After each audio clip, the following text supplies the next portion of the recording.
A'udzu billahi minasyaitonir rajim. Bismillahirrahmanirrahim. Assalamualaikum warahmatullahi wabarakatuh. Alhamdulillah wassalatu wassalamu ala sayyidina Rasulillah wa ala alihi wa sahbihi wa mawalah. Amma ba'du. Awalan kullu amin wa antum bi khair. Dengan datangnya bulan suci Ramadan, bulan yang penuh berkah, bulan di mana awalnya adalah rahmat, pertengahannya adalah ampunan, dan akhirnya adalah kebebasan dari api neraka. Bulan di mana di dalamnya ada suatu malam yang lebih baik daripada 1000 bulan.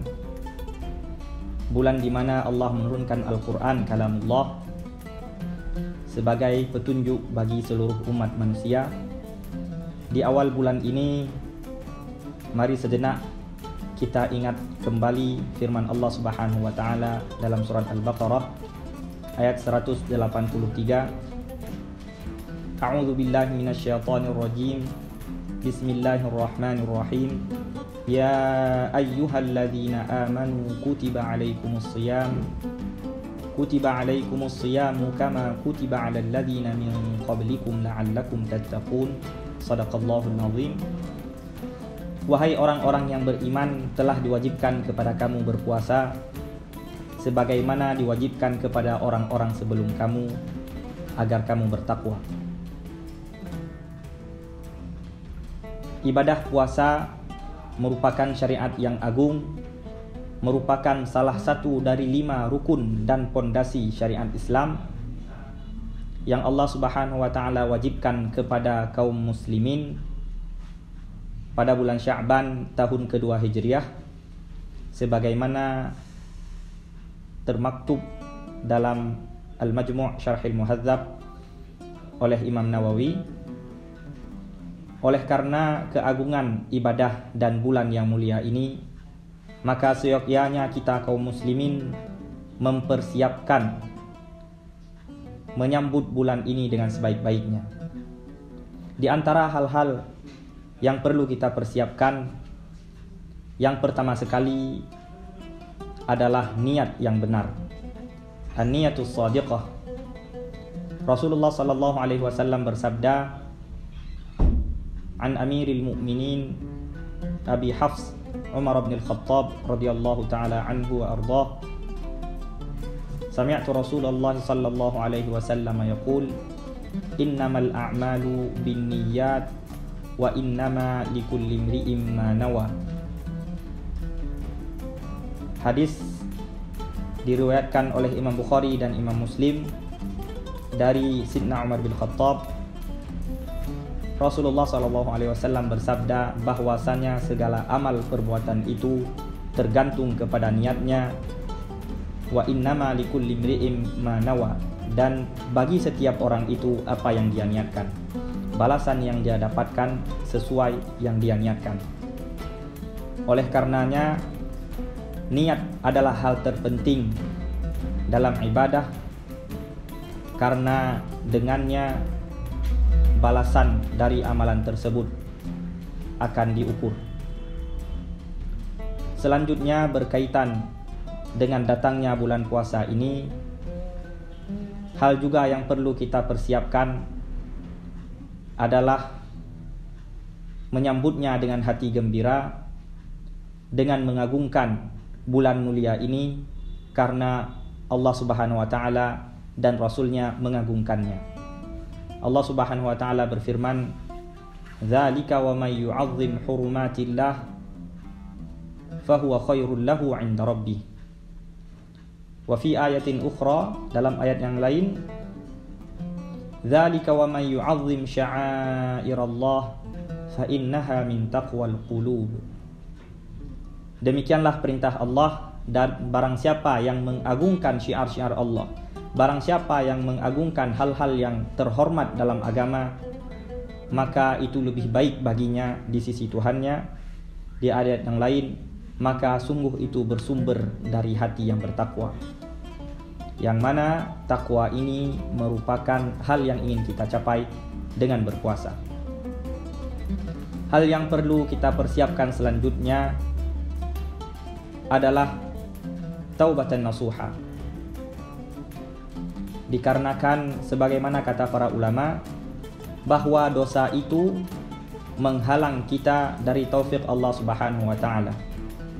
Tanpa taufik dan hidayah Allah, bulan yang mulia ini akan terluput begitu saja dari kita. Oleh karenanya, taubat merupakan hal terpenting.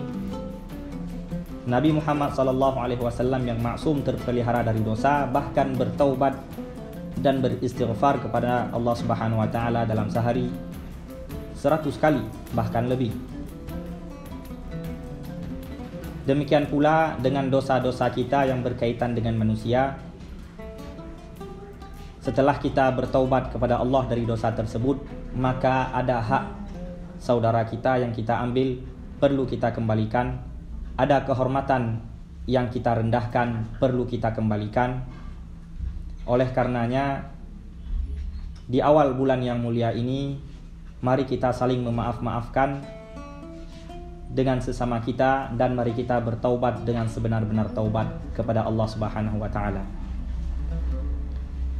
Hal yang terakhir yang bisa kami sampaikan, yang perlu kita persiapkan menyambut bulan suci Ramadan ini adalah target amalan kita. Apa yang hendak kita capai dalam Ramadan ini? Apakah Ramadan ini akan menjadi sebagaimana Ramadan-Ramadan sebelumnya, ataukah menjadi lebih baik?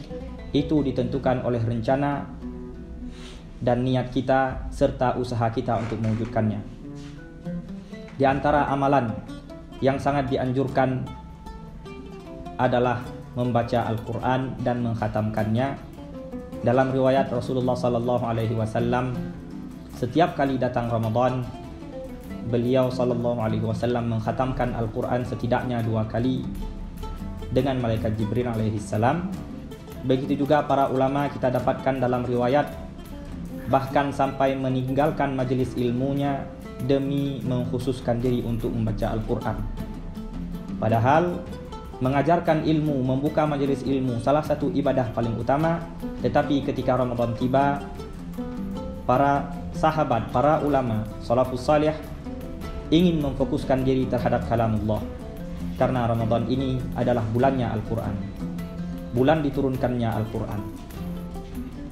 Selain itu, sebagaimana kata para ulama, Ramadan adalah madrasah tarbawiyah, di mana kita mendidik diri kita untuk menjauhi maksiat, untuk menjauhi hal-hal yang Allah larangi.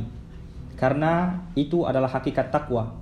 Oleh karenanya di bulan suci ini, selain mengerjakan amalan-amalan yang Allah perintahkan dan amalan-amalan yang disunnahkan oleh Nabi Muhammad SAW, hal yang paling penting adalah kita juga meninggalkan maksiat-maksiat dan kejelekan-kejelekan yang ada pada diri kita.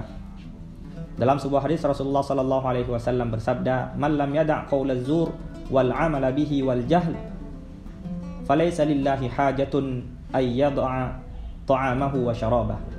Atau kama qala sallallahu alaihi wasallam. Barang siapa yang tidak meninggalkan qaulaz zur, berbohong, wal 'amala bihi, dan melakukan amalan-amalan yang batil, wal jahl, dan kebodohan. Maksud kebodohan di sini adalah dosa. Falaysa lillahi hajatun ay yada'a ta'amahu wa syarabah. Maka Allah tidak butuh bahwa dia meninggalkan makanan dan minumannya. Hadis ini menjelaskan bahwa hakikat puasa bukan hanya menahan lapar dan haus, tetapi juga menahan diri dan nafsu dari hal-hal yang Allah larang. Hal terakhir yang tak kalah penting yang perlu kita persiapkan menghadapi Ramadan ini adalah mempelajari dan memurajaah kembali fikih puasa, sehingga kita benar-benar mengerti hukum-hukum yang berkaitan dengan puasa dan Ramadan. Demikian yang dapat kami sampaikan. Wallahu ta'ala a'la wa a'lam, wa nisbatul ilmi ilaihi aslam.